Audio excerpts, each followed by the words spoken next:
agar dosa-dosaku itu dihapus. Karena ada dosa yang kada terhapus dengan istighfar, ada dosa yang kada terhapus dengan tobat. Kita misal sudah menjaga diri daripada maksiat, menjaga diri daripada dosa, tetap juga tagawi dosa ini, baik di mata, baik di mulut, baik di telinga. Padahal sudah menjaga mata jangan melihat yang haram, mulut jangan mengata-ngata yang haram, telinga jangan mendengar yang haram, tatap juga terlihat yang haram, tak ucap yang haram. Nah, walaupun maksiat, maka maksiat itu akan menjadi pahala yang besar. Nah, maksiat itu jadi pahala yang ganal karena kita lakukan, kita sikapi dengan cara yang demikian tadi. Semuaan yang ku dengar daripada Rasulullah itu semuaan sudah kusampaikan. Hanya ada satu hadis lagi yang belum kusampaikan, dan akan aku hadiskan kepadamu pada hari ini. Itu hadis ku dengar dari Rasulullah dan terakhir ku sampaikan. Artinya siapa yang mengucap itu tubuhnya haram dimakan api neraka, kada akan masuk neraka. Menghapus segala dosa yang telah diperbuatnya. Orang itu waktunya riba, zina, merampok, mencuntan, memitnah, itu memutuskan seluruh dosa yang pernah dia lakukan. Nah, jadi begitu inya mati, mengucap itu mati, masuk surga. Nah, diharamkan Allah, neraka memakannya.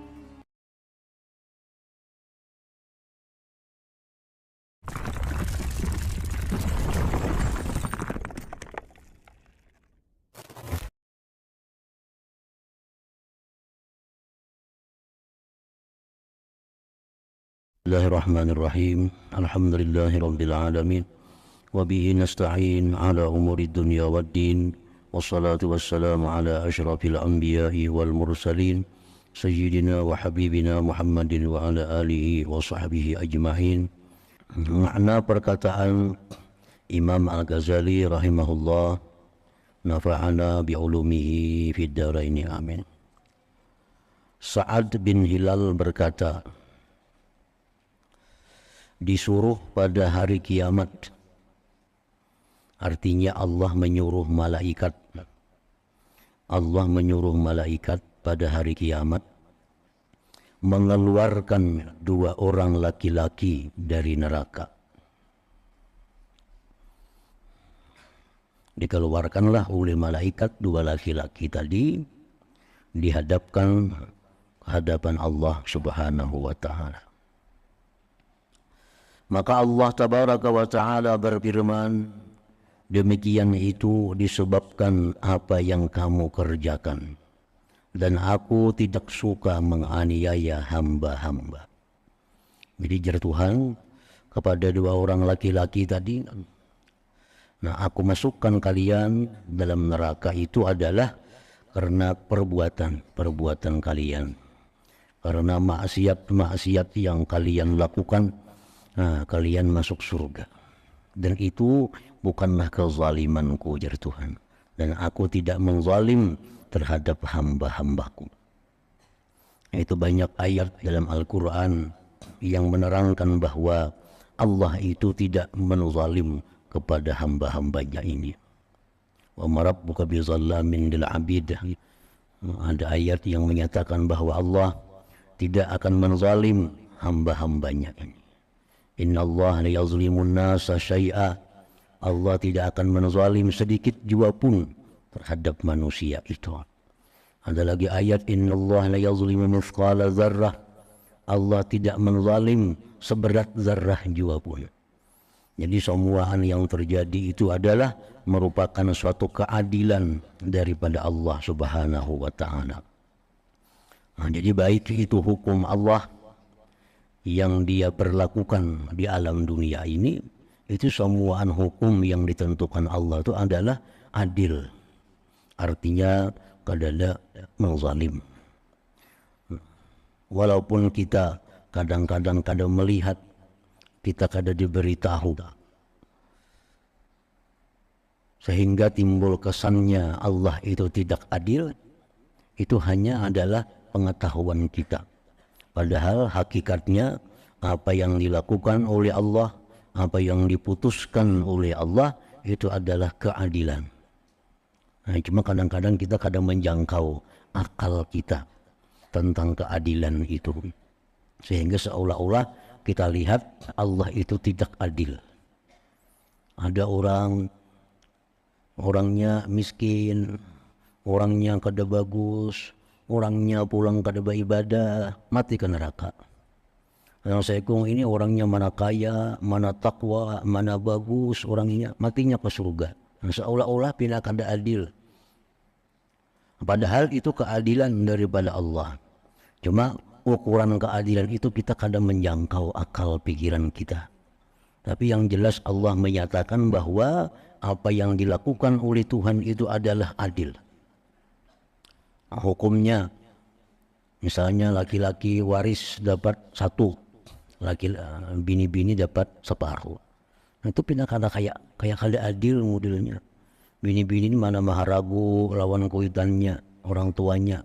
Yang perempuan yang menjaga, merawat, memelihara.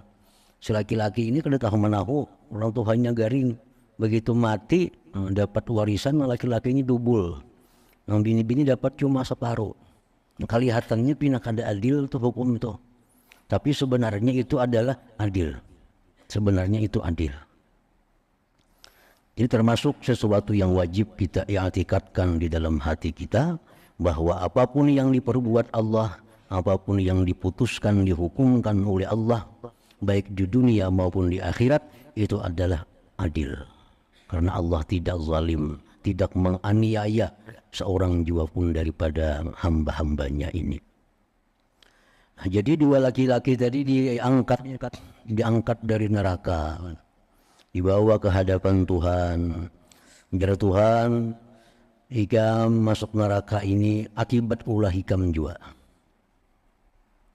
Aku tidak suka menganiaya hamba-hambaku, jadi Tuhan, tetapi kalian sendiri yang menganiaya diri kalian itu. Nah, habis itu maka dia mengembalikan laki-laki itu ke neraka. Ya Tuhan, wahai malaikat, ini 2 orang suruh ulik ke neraka. Jadi wahai Fulan bin Fulan, kembalilah kamu ke neraka. Tuhan nak menyampaikan itu benar ya. Tuhan nak menyampaikan itu aja, bahwa ikam ini masuk neraka karena ulah ikam seorang. Bukan aku zalim, jadi Tuhan. Nah sekarang ikam ayo udah berikan ke neraka situ tempat ikam.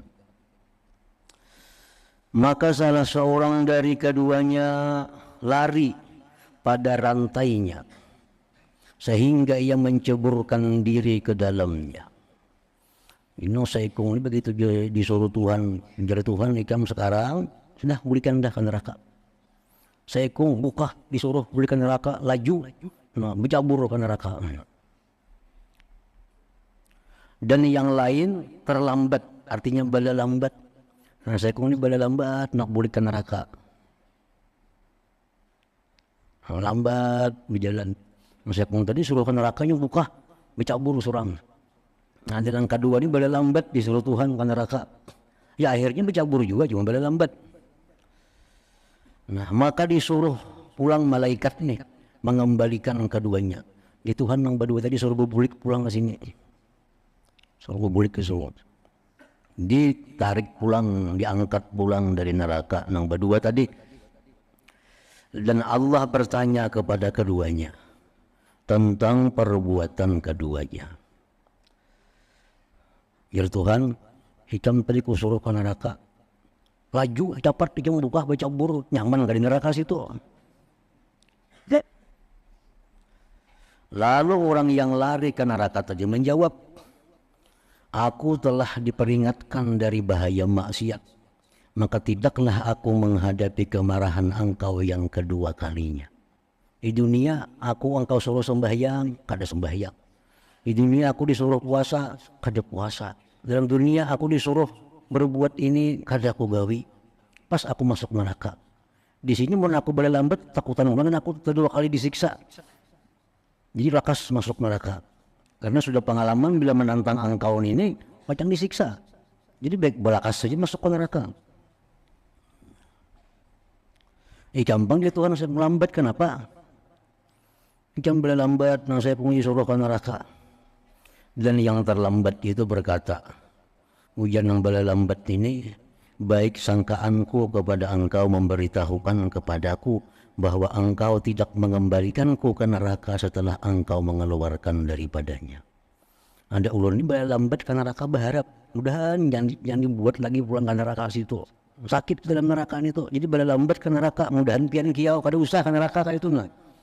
Nah soalnya pian kada mengiau juga cabur aja pulang ke neraka.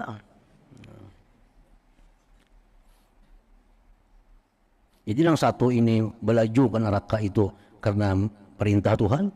Ada yang saya kong ini bala lambat ke neraka berbaik sangka lawan Tuhan mudahan disuruhnya berbulik kerja di ke neraka situ. Maka dia Allah Ta'ala menyuruh keduanya masuk surga kalian. Nang balakas tadi ke neraka sudah masuk surga. Nang bala lambat tadi masuk surga juga. Pada usah bulik ke dalam neraka situ.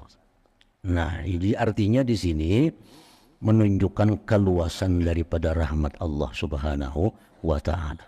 Ini Allah hendak mengadakan kisah, hendak mengulahkan kisah. Ada seorang tadi nangka itu menjunjung perintah Tuhan walaupun ke neraka, tapi ngaran Tuhan menyuruh biar dicampur sudah. Nah saya kong ini disuruh Tuhan masuk neraka, bala lambat mudahan kada jadi disuruh ke neraka. Tapi kedua-duanya dibatalkan oleh Allah, disuruh masuk ke dalam surganya.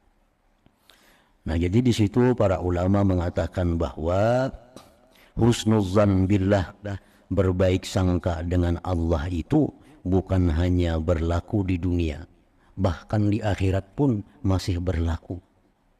Berbaik sangka kepada Allah itu. Kan yang kedua ini berbaik sangka. Berbaik sangka kepada Allah, berharap kepada Allah. Artinya Allah bila sudah mengeluarkan aku dari neraka ini, kada bakal nyuruh bubulik lagi. Nah sangkanya lawan Tuhan jam itu. Jadi baik sangka lawan Allah. Nah Rasulullah SAW menyatakan dalam sebuah hadis, husnuzan billah samanul jannah. Artinya berbaik sangka dengan Allah itu adalah merupakan harganya surga. Harganya surga. Nah, berbaik sangka ini artinya meyakini di dalam hatinya ma'aradallah illa khairah. Allah itu tidak menghendaki melainkan baik. Nah, itu arti orang berbaik sangka lawan Tuhan itu apapun yang diterimanya dari Tuhan, hatinya pasti menyangka bahwa maksud Tuhan itu pasti baik. Pasti baik. Allah memberikan hal-hal yang kada nyaman, misalnya penyakit yang diberikan oleh Allah. Ini baik sangka lawan Tuhan. Nah, Tuhan beri aku penyakit nih. Mungkin Allah Ta'ala menghapuskan dosa-dosaku. Nang kada terhapuskan dengan istighfar. Nang kada terhapuskan dengan tobat. Lalu diberi Tuhan penyakit sehingga habis dosa-dosaku. Nah itu baik sangka dengan Allah. Bila kita menyangka Allah demikian, ya Tuhan, ana inda dhanni abdi bi. Aku sesuai dengan sangkaan hambaku itu. Aku sesuai dengan sangkaan hambaku itu. Jadi Tuhan memberikan aku penyakit ini. Allah memberikan aku musibah ini. Allah memberikan aku bala ini. Tiada lain maksud Tuhan agar dosa-dosaku itu dihapus. Karena ada dosa yang kada terhapus dengan istighfar. Ada dosa yang kada terhapus dengan tobat. Maka dengan musibah ini dosaku dihapus oleh Allah. Nah bila kita berprasangka demikian kepada Allah, Allah akan menyesuaikan sangkaan kita itu dengan kehendaknya Allah Subhanahu wa Ta'ala. Jadi hapus dosa-dosa kita. Atau boleh juga kita dapat musibah dari Allah, baik musibah diri, penyakit, atau musibah harta, atau musibah kehilangan orang-orang yang dicintai. Lalu kita berprasangka ini Allah hendak meninggikan derajatku di sisinya yang kada tercapai dengan amal ibadah yang kulakukan. Allah menyediakan aku tempat nang tinggi, ibadahku kada cukup, diberinya aku penyakit ini, diberinya aku musibah ini, sehingga dengan itu aku bisa sampai ke derajat yang tinggi itu. Nah sangkaanku tuh kayak itu lawan Allah.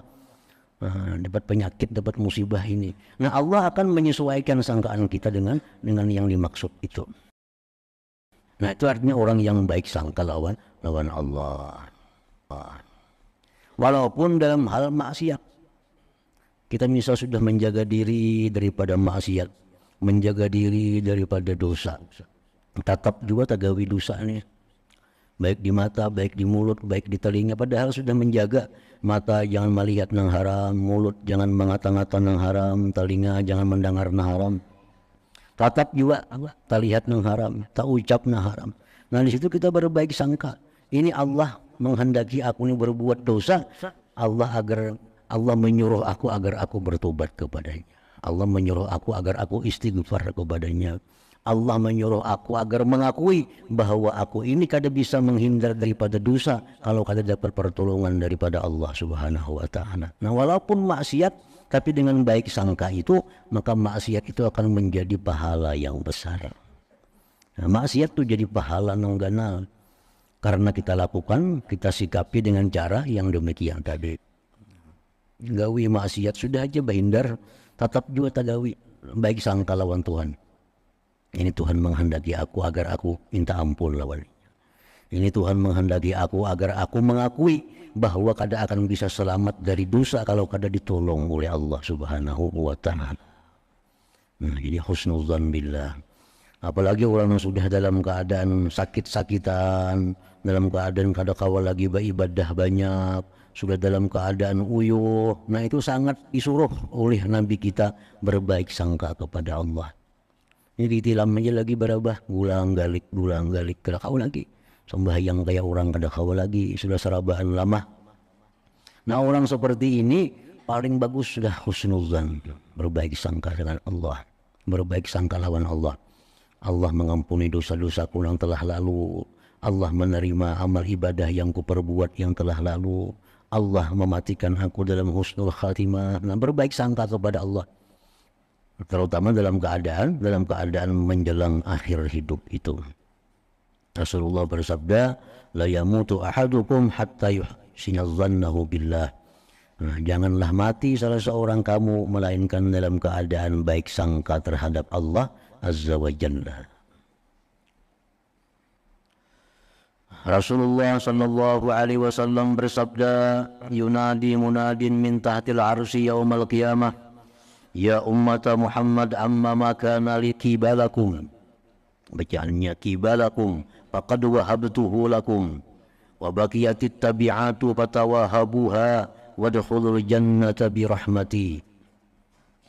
Artinya menyeru dari bawah aras pada hari kiamat. Allah menyuruh malaikat mengumumkan, wahai umat Muhammad, adapun apa yang ada bagiku di sisimu, maka aku memberikannya kepadamu, dan tinggallah tanggung jawab di antara kalian sesama manusia. Nah artinya pengumuman di bawah aras Allah itu, malaikat mengumumkan, wahai umat Nabi Muhammad, bahwasanya dosa-dosa kalian yang lakukan kepada Allah itu Allah berikan semua, Allah maafkan. Kan dosa ini ada hubungannya lawan Allah, kada menyangkut paut dengan orang lain. Kayak orang minum arak contohnya, itu dosanya lawan Allah, dosanya hanya hubungannya dengan Allah. Apalagi contohnya orang yang kada sembahyang, itu dosanya hubungannya dengan Allah. Orang yang kada puasa itu hubungannya dengan Allah. Nah jadi jar malaikat ini Allah memberitahu bahwa dosa-dosa kalian yang berhubungan dengan Allah itu diberikan oleh Allah Subhanahu wa taala. Tinggal lagi dosa-dosa yang antara kalian dengan kalian. Nah tinggal lagi urusan kezaliman kalian dengan kalian. Itu lagi yang ditimbang, itu yang diukur, itu yang dihisap, yang dihitung. Maka Allah menghimbau, ya Tuhan, hendaklah saling memberi kamu. Nah, ya Tuhan hendaknya saling memaafkan, saling meridhakan satu dengan yang lain. Ya. Masuklah ke surga dengan rahmatku. Nah jadi artinya di situ Allah memulai bahwa Allah memaafkan orang-orang yang berdosa kepada Allah. Dan orang-orang yang dizalim ini pun disuruh oleh Allah untuk memaafkan orang-orang yang menzalimnya di dunia itu, supaya bisa masuk surga semuaan dia Tuhan. Tapi yang dizalim ini kada langsung mau memaafkan itu, sebelum tahu nah pagarang balasannya mau memaafkan. Orang-orang yang dalam dunia ini yang dianiaya, yang dalam dunia ini difitnah, yang dalam dunia ini diambil hartanya, yang dalam dunia ini dirusak kehormatannya. Orang-orang yang dalam dunia ini digibah, dicaci maki, dihinakan. Begitu disuruh Allah agar memaafkan orang-orang yang menganiaya mereka, mereka ada langsung memaafkan. Mereka hendak tahu dulu nasib mereka kayak apa. Maafkan kayaknya ujung seorang kali jadi apa-apa. Nah jadi ini manusia ini di akhirat itu adalah musaha, saling berbantah-bantahan. Nah, kada hakun memberikan itu kepada orang lain sebelum ia mengetahui dirinya selamat dulu. Nah kalau sudah meyakini dirinya selamat, nah hanya mau diberikannya. Nah sehingga Allah memanggil menyidang dua orang. Ini seseorang membawa kawannya ke hadapan Allah. Ujar kawannya itu, ini orang wahai Tuhan di dalam dunia menzalim ulun. Ini orangnya. Ini dalam dunia ini memfitnah ulun. Ini dalam dunia menghina ulun. Dalam dunia macam-macam. Sekarang ulun minta balas. Nah, kan balasannya itu amal kebaikannya diunjuk lawan nang dizalim. Bila kada cukup dosa nang dizalim itu diserahkan kepada yang menzalim. Jadi jar Tuhan, wahai orang yang teraniaya, lihatlah engkau ke atas. Nah melihat ke atas ada gedung yang sangat indah, sangat besar di atas. Ujar si laki-laki tadi, ampun siapa nih Tuhan, Tuhan yang gedung itu. Ujar Tuhan, itu ampun ikam mau. Gedung itu ampun ikam hendak. Unikam hakun bayar harganya. Nah, apa garang bayarannya harganya itu. Nah, jar Tuhan unikam hakun memaafkan ini orang nih. Unikam hakun marilah akan kawan ikam nih. Nah, ikam ambil aja gedung itu. Nah, hanya memaafkan ninya. Namun kah itu ulun maafkan kesalahan-kesalahan kawan ulun ini. Sudah melihat ada balasan yang diberikan oleh Allah Subhanahu wa taala bila memaafkan dapat itu. Dan itu kada berlaku untuk semua orang. Memang ada Allah menghadapi dalam sidang itu kepada manusia dengan demikian. Nah, ada Allah menyikapi manusia yang disidang itu dengan keadilannya. Maka akan dihitung, benar-benar dihitung satu persatu. Kada ada istilah ditawari yang demikian itu ini kada ada.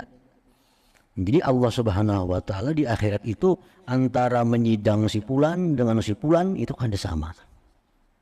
Yang tadi kan nyaman nih, boleh jam maapakan, jam ku beri surga, jam ku beri gedung, kon naik jam maapakan, mau inya maapakan, dilihatkan sudah tempatnya. Tapi kada semua orang jam itu. Nah ada yang kada dihiraukan oleh Tuhan hitung, hitung.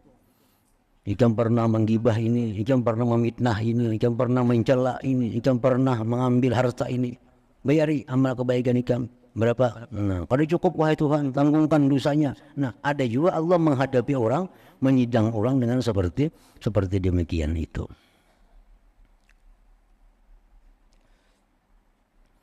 Nah, diriwayatkan bahwa orang Badawi mendengar Ibnu Abbas radhiyallahu anhu membaca ayat wa kuntum ala syafa hufratin minan nar fa anqazakum minha. Artinya, dan kamu telah berada di tepi jurang neraka, lalu Allah menyelamatkan kamu daripadanya. Itu Al-Quranul Karim. Maksudnya adalah manusia yang kafir. Nah, orang-orang yang kafir itu orang yang berada di jurang neraka. Karena jaraknya dengan neraka tinggal mati. Begitu si kafir ini mati, gugur dah ke neraka. Nah jadi orang-orang kafir itu orang yang berada di syafa hufratin minan nar, di tepi jurang neraka. Lalu Allah selamatkan kalian daripadanya. Allah beri hidayah.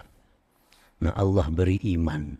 Nah sehingga dengan beriman, dengan dapat petunjuk tadi, maka orang ini diselamatkan dari tepi jurang neraka itu.